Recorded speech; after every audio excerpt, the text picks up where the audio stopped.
Les anciens traitements étaient longs, étaient difficiles. Vraiment, ça faisait peur à beaucoup de gens. Il y a beaucoup de gens qui n'osaient pas faire les traitements parce qu'ils avaient trop peur de ça.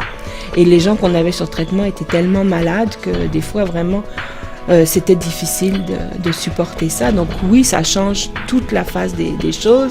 Il va y avoir des traitements beaucoup plus courts, pratiquement plus d'effets secondaires et surtout des taux de réussite près du double de ce qu'on connaissait. Donc oui, c'est certain que ça encourage beaucoup de gens à faire des traitements.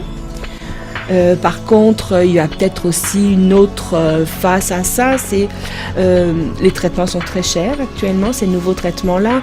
Donc, est-ce que ça va être accessible à tout le monde?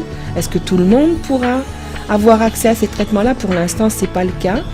Il y a plusieurs types de virus, plusieurs sortes de virus, et on appelle ça des génotypes, puis on les a numérotés de 1 à 6. Bon. Ce qu'on trouve surtout au Canada, c'est 1, 2, 3, 4. Et la particularité des génotypes, c'est pas plus grave d'avoir un génotype par rapport à un autre. Il n'y a pas plus de lésions sur le foie d'un génotype à l'autre. Par contre, la différence, c'est la réponse au traitement. Parce qu'il y a aussi des gens qui, c'est ce dont je parlais tout à l'heure justement, qui avaient un traitement qui fonctionnait, puis à l'arrêt du traitement, le virus revenait, on n'avait rien à leur proposer de plus. Tandis que là, ils ont beaucoup plus de chances de guérir que ce qu'il y avait avant. Donc.